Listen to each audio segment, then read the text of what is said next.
अगर सब कुछ यहीं खत्म हो जाना है तो कुछ लोग बिना सजा पाए क्यों मर जाते हैं और कुछ मासूम लोग जन्म लेते ही दुख क्यों झेलते हैं? महात्मा बुद्ध कहते हैं इसका कारण है कर्म और पुनर्जन्म। लेकिन क्या यह सिर्फ आस्था है या इसके पीछे कोई वैज्ञानिक तर्क भी छिपा है? नमस्कार मित्रों, क्या आपने कभी खुद से यह सवाल पूछा है कि कुछ लोग बिना कुछ गलत किए भी दुखों से भरा जीवन क्यों जीते हैं और कुछ लोग हर परिस्थिति में सुख और शांति कैसे पा लेते हैं? महात्मा बुद्ध कहते हैं यह सब किसी ईश्वर की कृपा या सजा का खेल नहीं है। यह है कर्म और कर्म से जुड़ा हुआ कारण और परिणाम का अटूट नियम। आज की इस वीडियो में हम जानेंगे बुद्ध की उस गूढ़ शिक्षा को जो कर्म और पुनर्जन्म को धर्म नहीं बल्कि जीवन को चलाने वाला एक वैज्ञानिक नियम बताती है। यह वीडियो आपको अंधविश्वास नहीं सिखाएगी बल्कि सोचने पर मजबूर करेगी, क्योंकि बुद्ध ने कभी कहा ही नहीं कि मेरी बात मानो। उन्होंने कहा खुद अनुभव करो। अगर आप सच में जानना चाहते हैं कि आपके आज के कर्म आपका कल कैसे लिखते हैं तो इस वीडियो को अंत तक जरूर देखिए। महात्मा बुद्ध ने कभी यह नहीं कहा कि कर्म कोई दैवी सज्जा है या कोई अदृश्य शक्ति बैठकर हमारे अच्छे या बुरे कामों का हिसाब रखती है। बुद्ध कहते हैं कर्म कोई चमत्कार नहीं, कर्म कोई अंधविश्वास नहीं, कर्म है सोचकर किया गया कार्य। हाँ, इंटेंशनल एक्शन। अगर कोई काम अनजाने में हो जाए तो वह कर्म नहीं बनता, लेकिन जिस काम के पीछे आपकी सोच, आपकी भावना और आपकी मंशा जुड़ी हो वही कर्म है।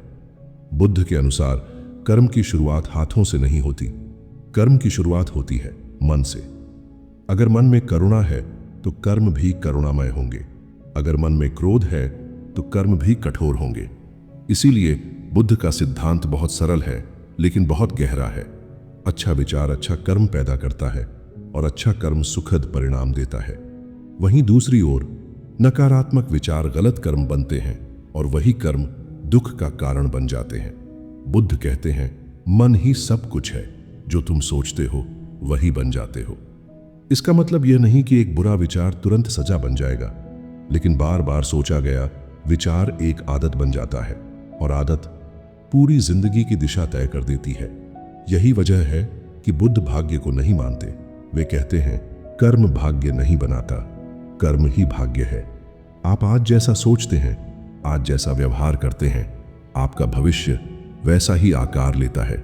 इसमें कोई चमत्कार नहीं, कोई डर नहीं, सिर्फ जिम्मेदारी है। और यही बुद्ध की कर्म शिक्षा की सबसे बड़ी ताकत है। आज का आधुनिक विज्ञान भी एक बात को पूरी तरह मानता है कि इस ब्रह्मांड में हर एक्शन की एक रिएक्शन होती है।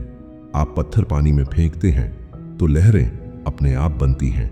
ठीक उसी तरह आपका हर विचार, हर भावना और हर कर्म किसी न किसी रूप में वापस लौटता है। महात्मा बुद्ध ने हजारों साल पहले इसी सत्य को कर्म का नियम कहा था। यानी आप रोज जैसा सोचते हैं वैसी आपकी आदतें बनती हैं। आदतें आपके व्यवहार को जन्म देती हैं और वही व्यवहार आपके फैसले तय करता है। फिर ये फैसले धीरे धीरे आपकी पूरी जिंदगी की दिशा बदल देते हैं। अब जरा सोचिए, जो व्यक्ति हर समय गुस्से में रहता है, जिसका मन लगातार तनाव में रहता है, उसके शरीर में क्या होता होगा?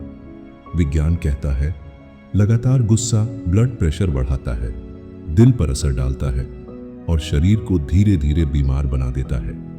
यानी यहां कोई ईश्वर आकर सजा नहीं देता, आपका अपना स्वभाव आपके शरीर पर प्रभाव डालता है।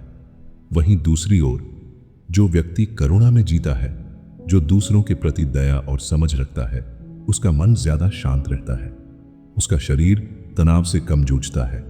विज्ञान इसे माइंड बॉडी कनेक्शन कहता है और बुद्ध ने इसे बहुत सरल शब्दों में कहा, जैसा मन वैसा जीवन। इसलिए बुद्ध ने कभी स्वर्ग और नर्क को किसी दूसरी दुनिया में नहीं रखा। उन्होंने कहा स्वर्ग और नर्क यही बनते हैं आपके कर्मों से। यहां कोई ईश्वर डंडा लेकर खड़ा नहीं है, यहां कोई आपको इनाम या सजा नहीं देता। आप खुद हर दिन अपने कर्मों से अपना सिस्टम बनाते हो।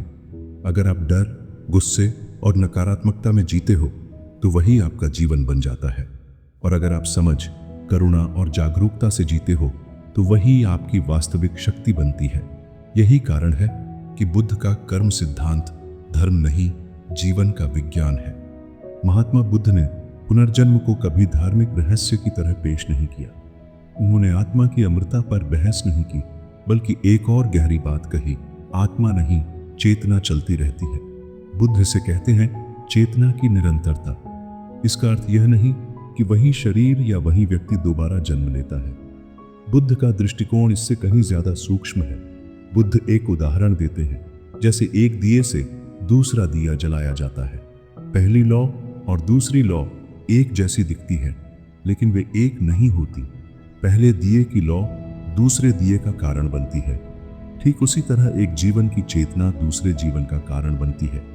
बुद्ध कहते हैं जो इच्छाएं अधूरी रह जाती हैं, जो डर मन में दबा रह जाता है और जिन चीजों से हम अत्यधिक आसक्त रहते हैं, वही चेतना को आगे बढ़ने के लिए प्रेरित करती है। यानी हमारा मन खुद तय करता है कि चेतना किस दिशा में जाएगी। अगर इस जीवन में मन लोभ, क्रोध और अहंकार से भरा है, तो वही प्रवृत्तियां आगे भी बनी रहती हैं। और अगर मन जागरूकता, करुणा और समझ से भरा है, तो चेतना उसी स्तर पर आगे बढ़ती है। इसीलिए बुद्ध बहुत स्पष्ट कहते हैं, पुनर्जन्म शरीर का नहीं होता, पुनर्जन्म मन की प्रवृत्ति का होता है। यहाँ कोई आत्मा एक शरीर से निकलकर दूसरे शरीर में प्रवेश नहीं करती। यह एक सतत प्रक्रिया है, जहाँ कारण और परिणाम लगातार चलते रहते हैं। बुद्ध का उद्देश्य पुनर्जन्म को साबित करना नहीं था, उनका उद्देश्य था दुख के कारण को समझना। क्योंकि अगर इच्छाएं और आसक्ति समाप्त हो जाए, तो चेतना को आगे बढ़ने का कारण ही नहीं मिलता। और जब कारण समाप्त हो जाता है, तो परिणाम भी समाप्त हो जाता है। यही बुद्ध की मुक्ति की शिक्षा है, न डर से, न विश्वास से, बल्कि समझ से। एक सवाल जो लगभग हर इंसान के मन में आता है, क्या पुनर्जन्म सिर्फ एक विश्वास है या इसके पीछे कोई वास्तविक आधार भी हो सकता है? दुनिया भर में हजारों ऐसे मामले सामने आए हैं जहां छोटे छोटे बच्चों ने ऐसी बातें बताई जो उनके वर्तमान जीवन से कोई संबंध नहीं रखती। कुछ बच्चे अजनबी जगहों के नाम बताते हैं, कुछ ऐसे लोगों को पहचान लेते हैं जिन्हें उन्होंने कभी देखा ही नहीं, और कई बार उनके बताए तथ्य बाद में सही भी पाए गए। विज्ञान आज इन घटनाओं को ध्यान से ऑब्जर्व कर रहा है, लेकिन विज्ञान भी ईमानदारी से मानता है अभी हमारे पास सभी जवाब नहीं है। यहीं पर महात्मा बुद्ध की सोच बहुत अलग और गहरी हो जाती है।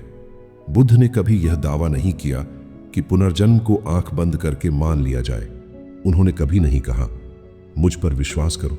बुद्ध ने कहा ऑब्जर्व करो और समझो। बुद्ध के अनुसार अगर कोई बात सीधे अनुभव में ना आए तो उसे मानना जरूरी नहीं। इसलिए बुद्ध कहते हैं अंधविश्वास मत करो, खुद अनुभव करो।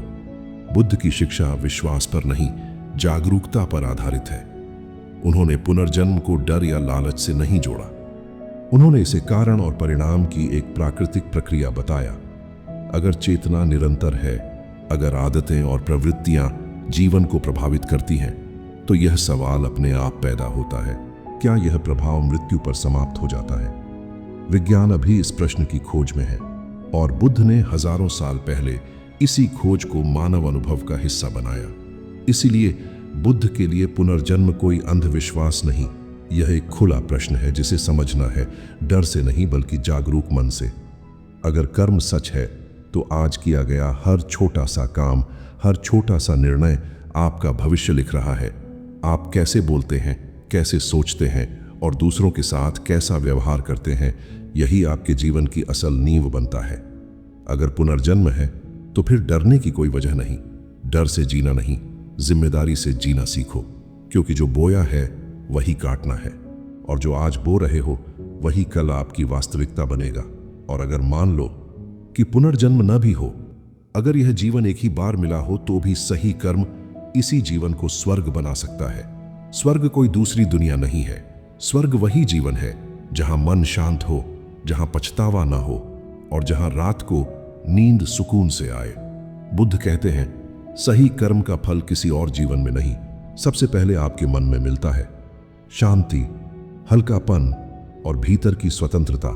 इसलिए आज से कुछ बड़ा करने का वादा मत कीजिए, बस इतना तय कर लीजिए कि आज थोड़ा ज्यादा जागरूक रहेंगे, क्योंकि जब कर्म बदलते हैं तो जीवन अपने आप बदलने लगता है। अगर आज की यह बातें आपके मन को थोड़ा सा भी हिला पाई हों, अगर इस वीडियो ने आपको रुककर खुद के जीवन को देखने पर मजबूर किया हो, तो समझिए यह ज्ञान अपना काम कर गया है। ऐसा ज्ञान एक बार सुनने के लिए नहीं होता, बल्कि धीरे धीरे जीने के लिए होता है।